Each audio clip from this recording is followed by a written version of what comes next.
السلام علیکم۔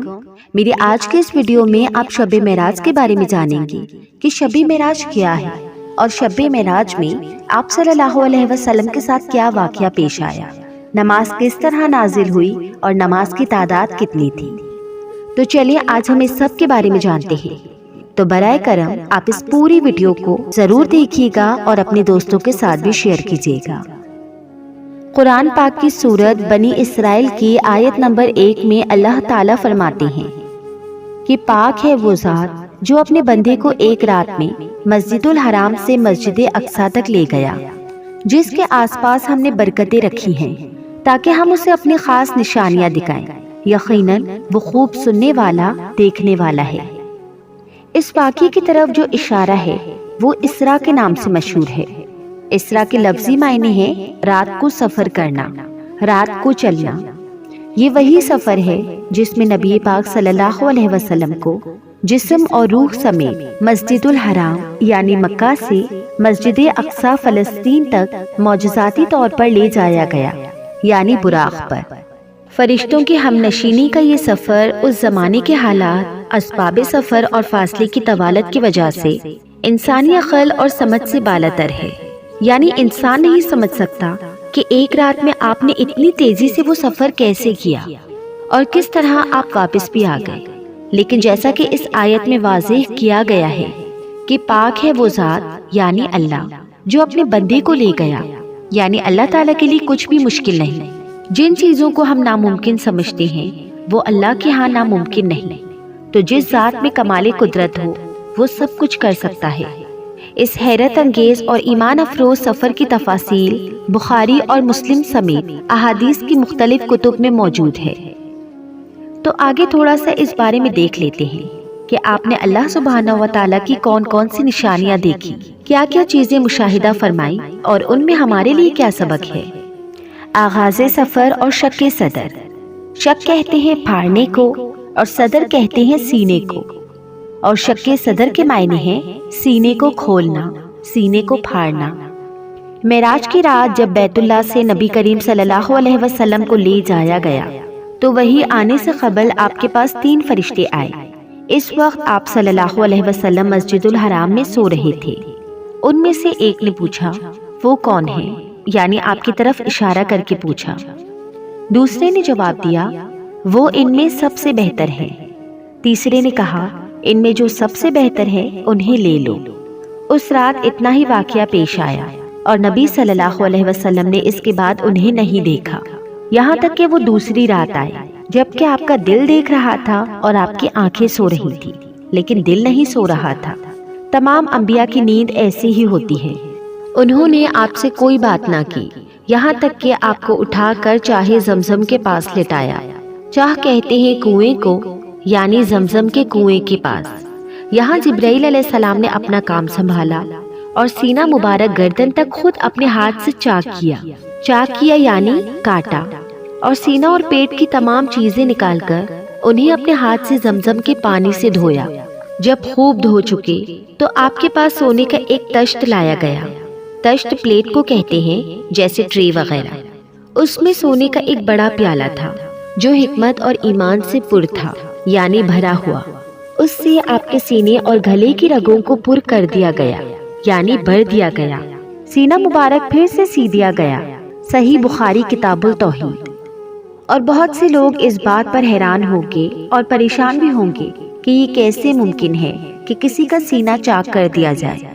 تو بات یہ ہے کہ اگر آج اللہ تعالیٰ نے انسان کو یہ عقل دی ہے اور انسان سرجری کے ذریعے سینہ کھول کر پھر سے اسے بند کرنے کے قابل ہو گیا ہے، اور یہاں تک کہ بعض لوگوں کا ہارٹ ٹرانسپلانٹ بھی کیا گیا ہے اور کافی حد تک اس میں کامیابی بھی ملی ہے، تو کیا اللہ کے بھیجے ہوئے فرشتوں اور خاص طور پر جبرائیل علیہ السلام جو القوی الامین ہے، اللہ تعالیٰ ان کو یہ ٹیکنیک نہیں سکھا سکتے؟ ان کو یہ طریقہ نہیں بتا سکتے کہ سینہ کھولا کیسے جائے اور سینہ بند کیسے کیا جائے؟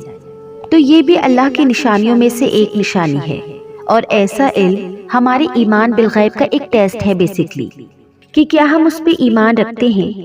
بعض اوقات قرآن مجید میں ایسی کوئی بات آتی ہے جیسے موسیٰ علیہ السلام کے معجزات کا ذکر ہے یا دیگر انبیاء کے، تو ہم یہ سوچ کر مان لیتے ہیں کہ یہ اللہ کا کلام ہے اور قرآن مجید میں کوئی شک نہیں یہ درست ہوگا۔ لیکن جب حدیث میں ہم ایسی کوئی بات پڑھتے ہیں تو بعض اوقات ہم شک میں پڑ جاتے ہیں۔ تو ہدایت کے لیے بے حد ضروری ہے کہ وہ لوگ جو ایمان لاتے ہیں اس چیز پر جو تمہاری طرف نازل کی گئی، یعنی صرف قرآن مجید ہی نہیں نازل کیا گیا، حکمت بھی نازل کی گئی۔ اور جیسا کہ اس حدیث سے تو واضح طور پر پتہ چل رہا ہے کہ آپ کے سینے کو حکمت سے بھر دیا گیا، تو یہ کہاں سے آئی تھی حکمت؟ کہاں سے آیا تھا ایمان؟ کون لایا تھا؟ وہی لایا تھا جو دوسری وہی لاتے تھے، یعنی جبرائیل علیہ السلام۔ کہاں سے لائے تھے؟ اللہ سبحانہ و تعالیٰ کی طرف سے لائے تھے، اور پھر آپ کے اندر انڈیل دی گئی، ڈال دی گئی، اور اس سے آپ کا سینہ بھر دیا گیا۔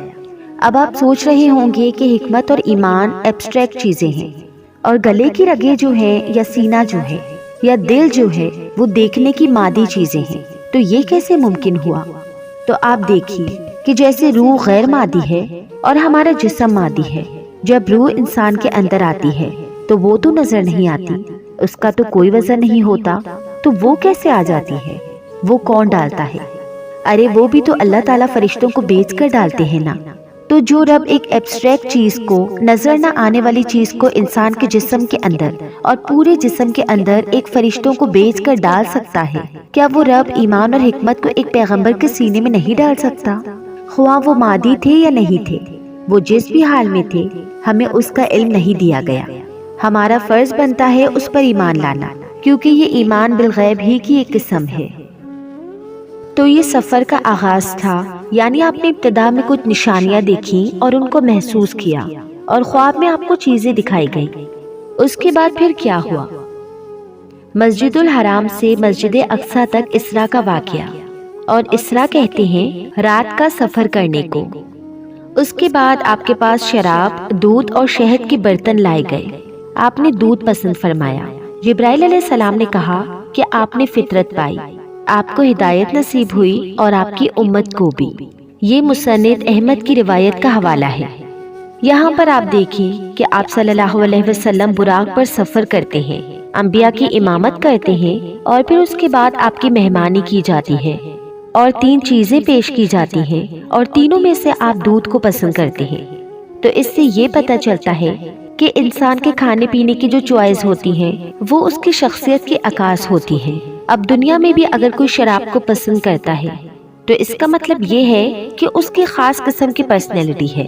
دودھ کو پسند کرنے والے، شہد کو پسند کرنے والے، تو ہر انسان اپنے اپنے مزاج کے مطابق چیزوں کا انتخاب کرتا ہے، اور پھر بعض لوگوں کا انتخاب صرف ان کی اپنی ذات تک نہیں، ان کے خاندان اور پھر خاندان سے آگے بھی لوگوں کو متاثر کرتا ہے۔ تو خاص طور پر جو لوگ دین کا کام کرنے والے ہیں ان کے لیے بے حد ضروری ہے کہ وہ انبیاء کی سنت کو فالو کریں اپنے کھانے پینے کی چوائس میں بھی۔ مسجد اقصیٰ سے آسمانوں کی طرف معراج۔ معراج کا لفظ جو ہے یہ عین را جیم سے ہے، عروج، اس کا مطلب ہے بلندی، اور معراج عربی میں سیڑھی کو کہتے ہیں۔ مسجد اقصیٰ سے آپ کو عالم بالا میں لے جایا گیا۔ معراج عربی میں سیڑھی کو کہتے ہیں جو اوپر چڑھنے کے لیے استعمال ہوتی ہے، اس نسبت سے سفر کے اس حصے کو بھی معراج کہا گیا۔ بیشتر مفسرین کے نزدیک سورہ النجم کی درج ذیل آیت واقعہ معراج کی دلیل ہے۔ سورہ النجم 13 آیت سے لے کر 18 تک۔ اور ایک مرتبہ پھر اس نے اس کو سدرۃ المنتہا کے پاس اترتے دیکھا۔ کس نے کس کو دیکھا؟ محمد صلی اللہ علیہ وسلم نے جبرائیل علیہ السلام کو دیکھا۔ اس کا مطلب یہ ہے کہ آپ سدرۃ المنتہا تک تشریف لے گئے، جہاں پاس ہی جنت الماوا ہے۔ سدرہ کہتے ہیں بیری کے درخت کو۔ اس وقت سدرہ پر نور چھا رہا تھا، نہ نگاہ چندیائی اور نہ حد سے متجاوز ہوئی، جہاں تک دیکھنے کا حکم تھا وہیں تک ٹھہری رہی، اس سے آگے نہیں گئی۔ اور اس نے یعنی محمد صلی اللہ علیہ وسلم نے اپنی رب کی بڑی بڑی نشانیاں دیکھی۔ تو یہ آیت اس بات کی دلیل ہے کہ آپ صلی اللہ علیہ وسلم اس رات نہ صرف مسجد اقصیٰ تک بلکہ آسمانوں پر تشریف لے گئے، اور صرف آسمانوں تک نہیں، سدرۃ المنتہا تک لے گئے، اور وہاں تک تشریف لے گئے جہاں نہ کوئی انسان گیا، نہ کوئی جن اور نہ کوئی فرشتہ۔ مندرجہ بالا آیات میں نبی کریم صلی اللہ علیہ وسلم کے آسمانوں کی طرف جانے اور سدرۃ المنتہا اور اس کے آس پاس کی چیزوں کو دیکھنے کا ثبوت ملتا ہے۔ سفر آسمان۔ مسجد اقصیٰ میں تمام انبیاء کی امامت کے بعد آپ کو سواری کے لیے براق پیش کیا گیا۔ آپ دوبارہ اس پر سوار ہو کر پہلے آسمان تک گئے۔ جبرائیل علیہ السلام نے آسمان کا دروازہ کھلوایا۔ فرشتوں کی طرف سے پوچھا گیا کہ کون ہے؟ جبرائیل علیہ السلام نے فرمایا، میں جبرائیل ہوں۔ پوچھا گیا، ساتھ کون ہے؟ بتایا گیا، محمد صلی اللہ علیہ وسلم ہے۔ پوچھا گیا، کیا ان کو پیغام الہی دے کر بھیجا گیا ہے؟ جبرائیل علیہ السلام نے کہا، جی بالکل۔ تب اندر والے فرشتے نے سن کر کہا، مرحبا، آپ بہت اچھے آئے۔ آپ فرماتے ہیں کہ میں وہاں پہنچا تو آدم علیہ السلام موجود تھے۔ اس سے کیا بات پتہ چلتی ہے کہ کسی کے گھر میں داخل ہونے سے پہلے یا کسی کے خاص علاقے میں داخل ہونے سے پہلے دروازہ کھٹکھٹانا، اپنا نام بتانا، اجازت ملنا اور پھر داخل ہونا یہ صحیح طریقہ ہے۔ اور اس وقت آپ دیکھیں کہ آسمان کے جو فرشتے ہیں وہ صرف یہ سن کر نہیں دروازہ کھول دیتے کہ جبرائیل علیہ السلام موجود ہے، حالانکہ جبرائیل علیہ السلام کی قدردانی آسمانوں میں بھی اور زمینوں پر بھی ہے۔ اس کے باوجود جب وہ کہتے ہیں کہ میں جبرائیل ہوں تو یہ نہیں کہ ڈر سے دروازہ کھول دیا، بلکہ پوچھتے ہیں کہ ساتھ کون ہے؟ اور ساتھ کون ہے؟ سب انسانوں میں سب سے عظیم چنے ہوئے انسان، بتایا گیا محمد صلی اللہ علیہ وسلم۔ اب اتنا کہنے پر بھی دروازہ نہیں کھلتا۔ پوچھتے ہیں کہ کیا ان کو پیغام الہی دے کر بھیجا گیا؟ کیا اللہ تعالیٰ نے بلایا ہے؟ جبرائیل علیہ السلام نے کہا، ہاں۔ تب فرشتوں نے سن کر کہا، مرحبا۔ اس سے یہ پتہ چلتا ہے کہ فرشتے کس قدر امانت دار ہیں، کس قدر ڈیوٹی فل ہیں۔ ان کو جو کہا گیا ہے وہ وہی کرتے ہیں۔ اور ہمارا کیا حال ہوتا ہے کہ ہم فوراً اپنی ایکسائٹمنٹ میں اپنے حدود سے آگے بڑھ جاتے ہیں۔ اچھا فلاں، بس فلاں کے لیے تو کوئی قید ہی نہیں، کوئی حد ہی نہیں، کوئی ریسٹرکشن نہیں۔ دنیا میں آپ دیکھیں کہ جو وی آئی پی عام طور پر ہوتے ہیں یا کوئی مخصوص قسم کے لوگ ہوتے ہیں، بعض اوقات ان کے لیے کوئی قانون نہیں ہوتا۔ وہ سمجھتے ہیں کہ وہ ہر قانون سے بالا ہے اور وہ جہاں سے چاہے داخل ہو جائیں اور جو چاہے وہ کر سکتے ہیں، اور اگر کسی نے ان کو روکا تو اس کو انا کا مسئلہ بنا لیتے ہیں کہ یہ میری بے عزتی کی گئی۔ لیکن یہاں پر آپ دیکھیں کہ جبرائیل علیہ السلام اس قانون کی پابندی کرتے ہیں اور بہت آرام کے ساتھ جواب دیتے ہیں، اور پھر جتنا سوال پوچھا جاتا ہے اتنا ہی جواب دیتے ہیں۔ اور پھر جب نبی صلی اللہ علیہ وسلم کا تعارف کراتے ہیں اور پھر اس کے بعد دروازہ کھلتا ہے۔ جب دروازہ کھلتا ہے تو آپ صلی اللہ علیہ وسلم حضرت آدم علیہ السلام کو دیکھتے ہیں۔ جبرائیل نے کہا کہ یہ آپ کے باپ آدم ہیں۔ اس سے یہ پتہ چلتا ہے کہ گائیڈڈ ٹور تھا، اور جبرائیل علیہ السلام ساتھ ساتھ تعارف کروا رہے تھے۔ تو ہمارے سیکھنے کی اس میں یہ بات ہے کہ آپ کے پاس کوئی گیسٹ آئے یا آپ اس کو کوئی ٹور دلوا رہے ہوں تو ان کی رہنمائی بھی کرنی چاہیے کہ وہ کس سے مل رہا ہے، کہاں جا رہا ہے، کیونکہ ہم یہ ازیوم کر لیتے ہیں کہ یہ خود ہی ٹھیک ہے، یا کثرے نفسی سے کام لیتے ہیں کہ اب انہیں کیا بتانا، جب پوچھیں گے تو ہم بتا دیں گے اور نہیں پوچھے تو نہ صحیح۔ مگر اس میں ضروری حد تک معلومات دی جا رہی ہے اور ساتھ میں یہ بھی بتایا جا رہا ہے کہ انہیں سلام کیجیے۔ حالانکہ نبی صلی اللہ علیہ وسلم سے بڑھ کر سلام کرنے والا کون تھا؟ تو نبی صلی اللہ علیہ وسلم فرماتے ہیں کہ میں نے انہیں سلام کیا تو آدم علیہ السلام نے جواب دیا، مرحبا، فرزند صالح، نبی صالح، اور آپ کی نبوت کا اقرار کیا۔ یہ صحیح بخاری کی روایت ہے، کتاب التوحید۔ حالانکہ عمر میں حضور صلی اللہ علیہ وسلم بعد میں آئے، یعنی آپ کے بچوں میں سے تھے، تو بعض اوقات ہم بچوں سے ایکسپیکٹ کرتے ہیں کہ وہ ہمارا ادب کریں اور وہ ہمیں زیادہ اپریشیٹ کریں، لیکن آدم علیہ السلام خود آگے بڑھ کر مرحبا کہتے ہیں اور بہت محبت بھرے کلمات کہتے ہیں، فرزند صالح، نبی صالح، اور پھر آپ کی نبوت کو بھی مانتے ہیں۔ اس سے ایک بہت اچھی بات پتہ چلتی ہے کہ اگر بچے کبھی والدین سے زیادہ ترقی کر جائیں، مرتبے اور مقام میں، اسٹیٹس میں اگر آگے بڑھ جائیں، تو اس صورت میں اس اسٹیٹس کو ایکنالج کرنا، اولاد کو اپریشیٹ کرنا، ان کو ان کا مقام دینا، یہ بھی پیغمبرانہ اخلاق میں سے ہے۔ اور اس میں آپ دیکھیں کہ وہ ان کو صالح کہہ کر پکارتے ہیں، یعنی نیک۔ یہ کوئی خوشامد نہیں تھی یا کوئی جھوٹی تعریف نہیں تھی۔ اگر کسی کے اندر کوئی خوبی ہے تو اس خوبی کا ذکر کر دینا، اخلاص کے ساتھ اچھے احسن انداز میں دوسرے کو اچھے لقب سے پکارنا، یہ بھی ایک بہترین اخلاق ہے۔ بعض اوقات جب کوئی چھوٹا ہوتا ہے نا عمر میں ہم سے، تو خواہ مرتبے میں بڑا ہی کیوں نہ ہو، تو ہم صرف نام لے کر پکارتے ہیں، یہ ظاہر کرنے کے لیے کہ ہم عمر میں بڑے ہیں یا ہم کسی بھی اعتبار سے بڑے ہیں، اور یہ تو چھوٹا ہے۔ اگر اس کے اندر کوئی خوبی ہے تو بھی اس کو ایکنالج نہیں کرتے۔ مثلاً بعض اوقات ایسا ہوتا ہے کہ آپ کا کوئی شاگرد بہت ترقی کر جاتا ہے، علم حاصل کر کے بڑے مرتبے پر پہنچ جاتا ہے، تو اب آپ اس کا یہ نہ سوچیں کہ یہ چونکہ میرا شاگرد ہے اس لیے زندگی بھر یہ مجھ سے کم ہی رہے گا۔ نہیں، وہ آپ سے زیادہ بھی آپ سے آگے جا سکتا ہے۔ تو ایسی صورت میں اس کے علم کو، اس کے تقویٰ کو یا کسی بھی چیز کو ایکنالج کرنا بھی ضروری ہوتا ہے۔ ایک اور روایت ہے کہ آپ نے آسمان دنیا میں ایک بزرگ شخص کو بیٹھے دیکھا، جس کے دائیں اور بائیں صرف کچھ صورتیں نظر آئیں۔ دائیں طرف دیکھتے تو وہ بزرگ ہنستے اور بائیں طرف دیکھتے تو روتے۔ میں نے جبرائیل علیہ السلام سے پوچھا کہ یہ کون ہے؟ تو جواب دیا گیا یہ آدم ہے۔ یہ دوسری روایت میں آتا ہے کہ دائیں جانب والی اور بائیں جانب والی صورتیں ان کی اولادیں ہیں۔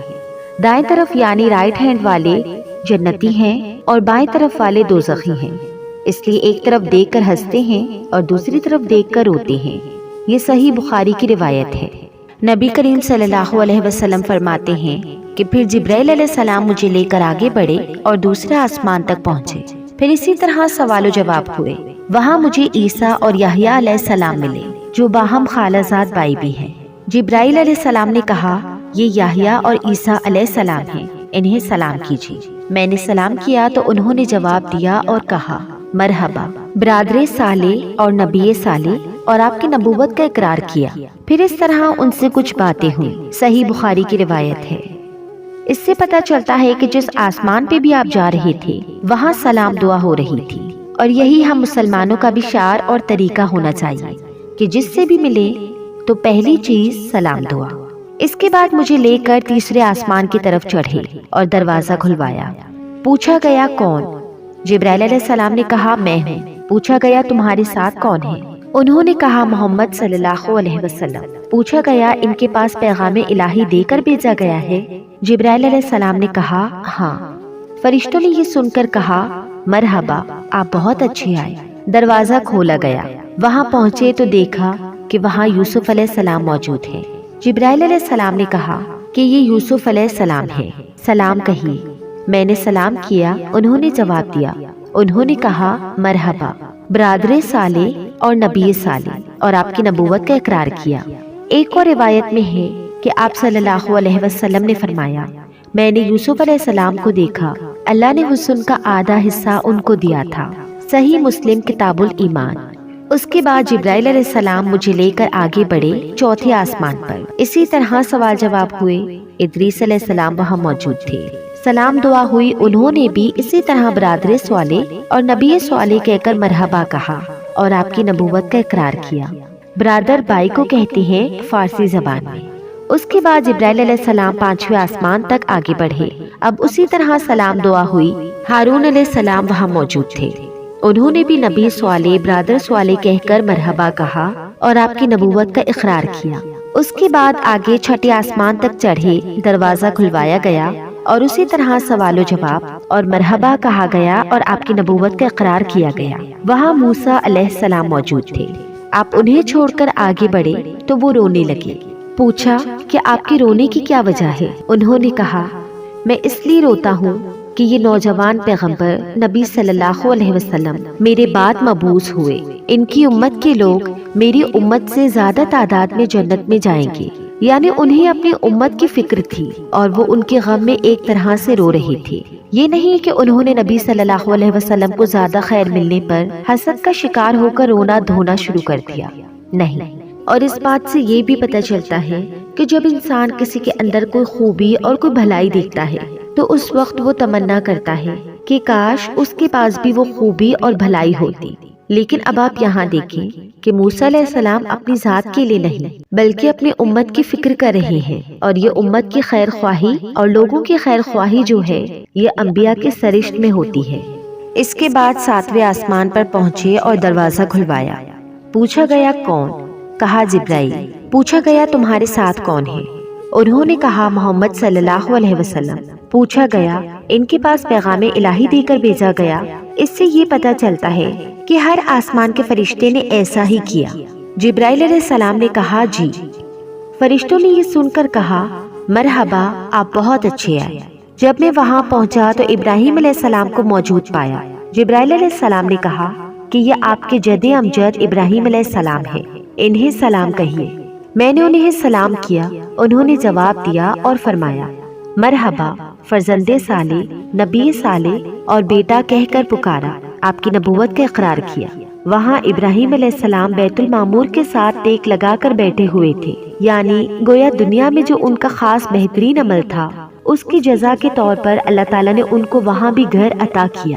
سیدنا ابن عباس سے مروی ہے کہ آپ ایک ایسے مقام پر پہنچے جہاں پر جبرائیل علیہ السلام نے آپ کا ساتھ چھوڑ دیا، تو اس پر آپ صلی اللہ علیہ وسلم نے فرمایا ایسے مقام پر کوئی دوست اپنے دوست کو نہیں چھوڑتا، آپ میرا ساتھ کیوں چھوڑ رہے ہیں؟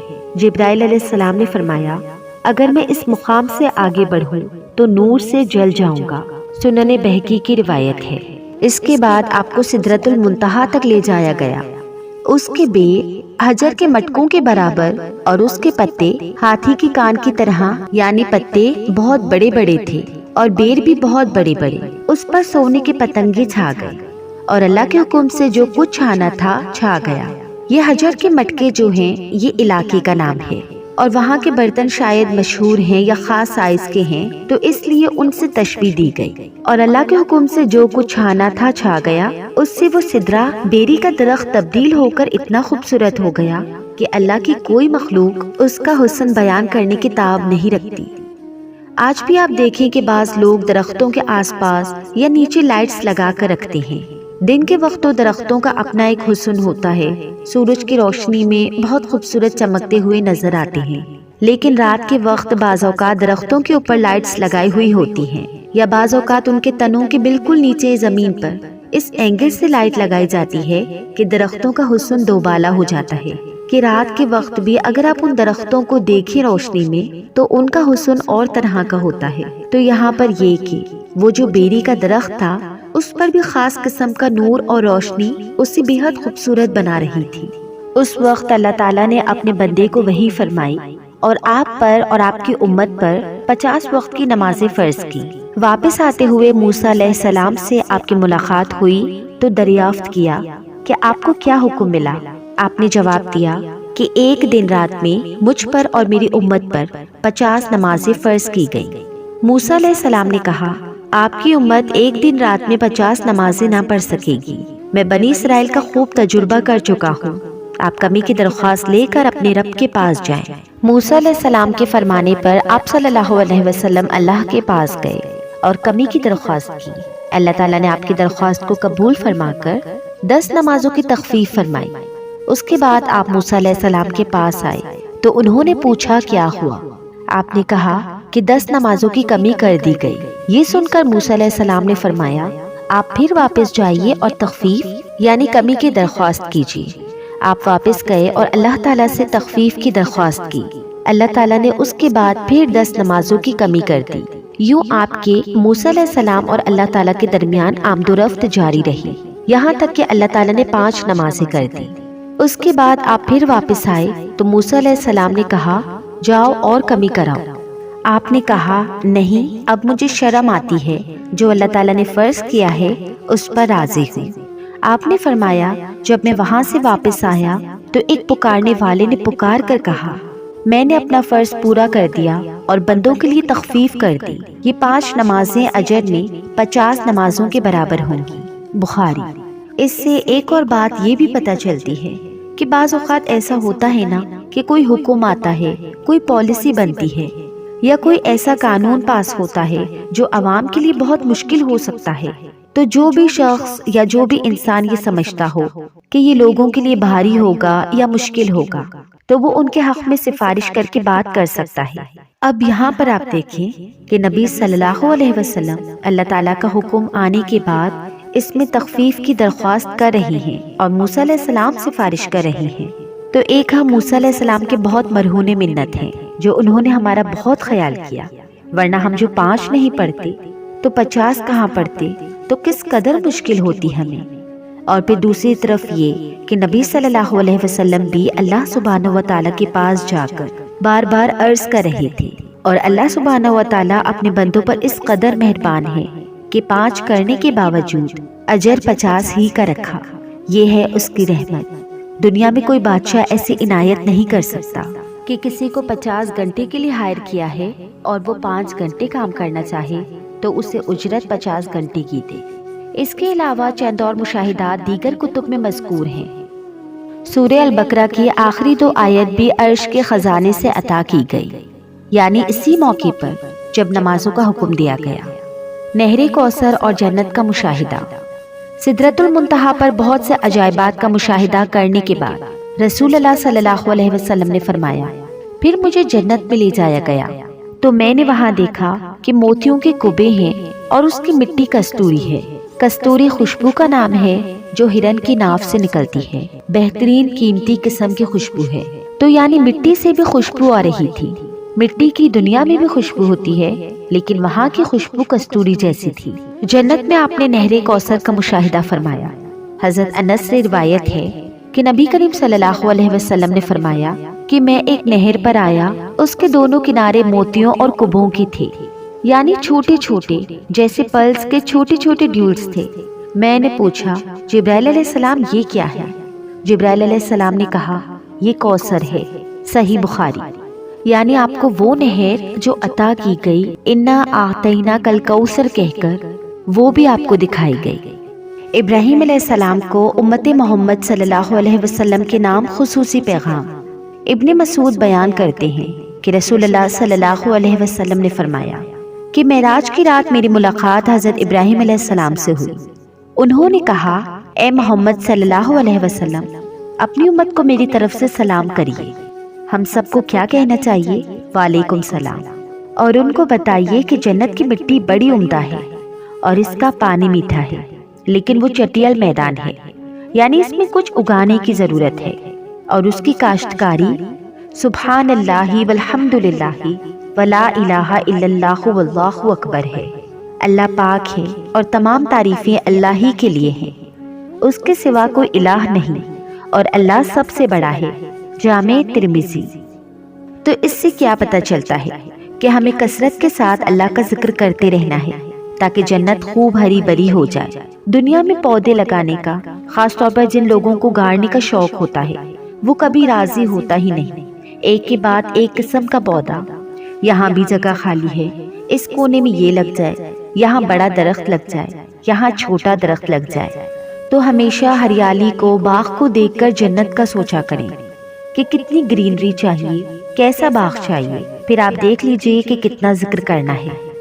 غیبت کرنے والوں کا انجام بد، یعنی جہاں آپ نے اچھی اچھی چیزیں دیکھی، وہاں پر آپ نے جہنم کے کچھ نظارے بھی دیکھے۔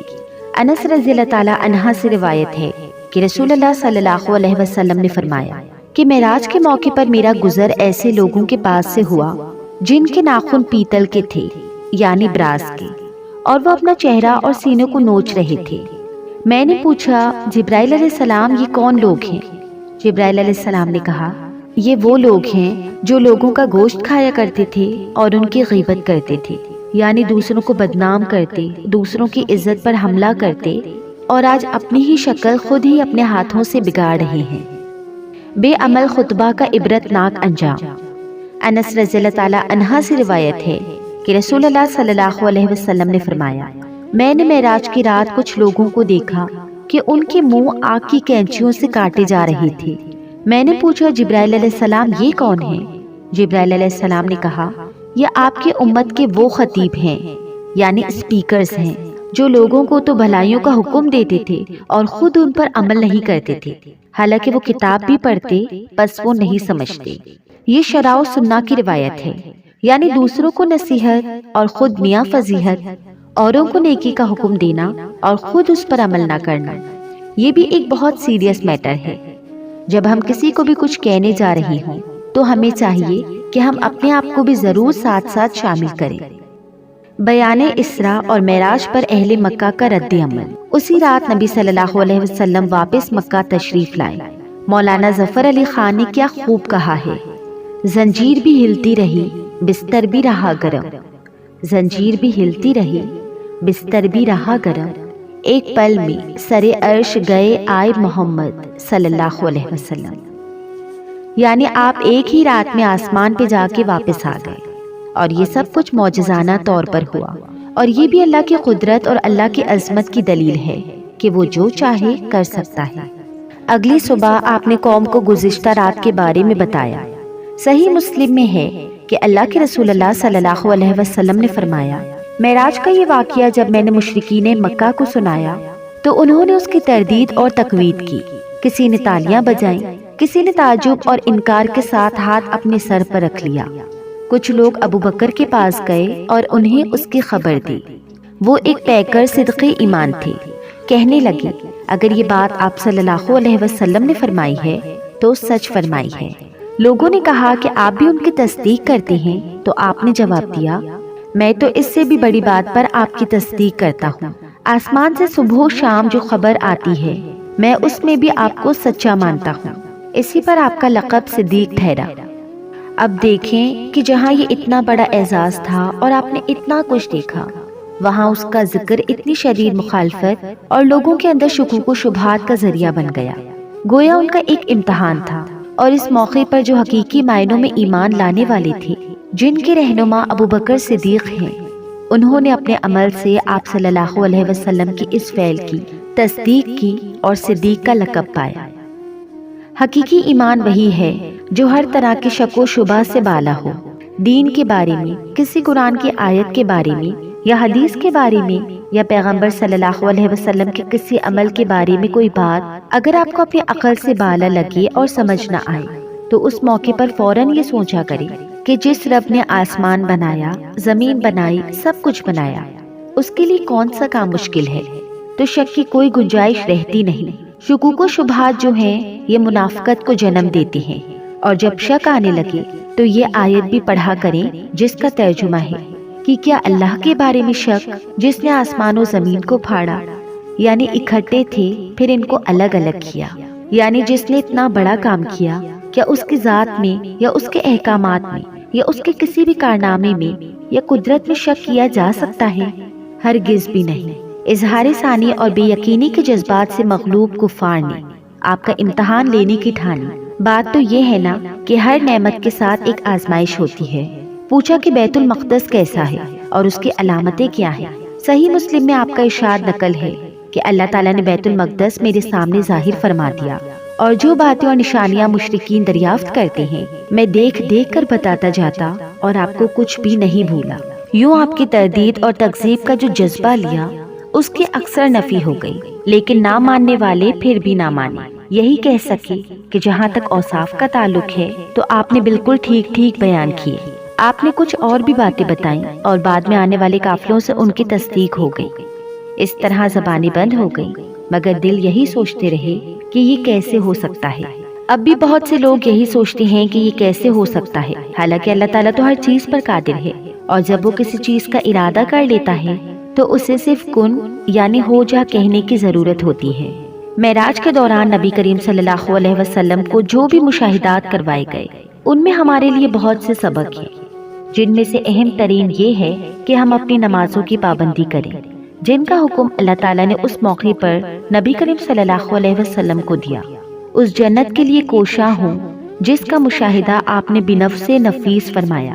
ابراہیم علیہ السلام کے خصوصی پیغام کے مطابق کثرت سے ذکر الہی کریں، دوسروں کی غیبت سے پرہیز کریں، اور جو بات دوسروں کو کہیں اس پر خود بھی عمل کریں۔ اللہ تعالی ہمیں اس کی توفیق عطا فرمائے، آمین۔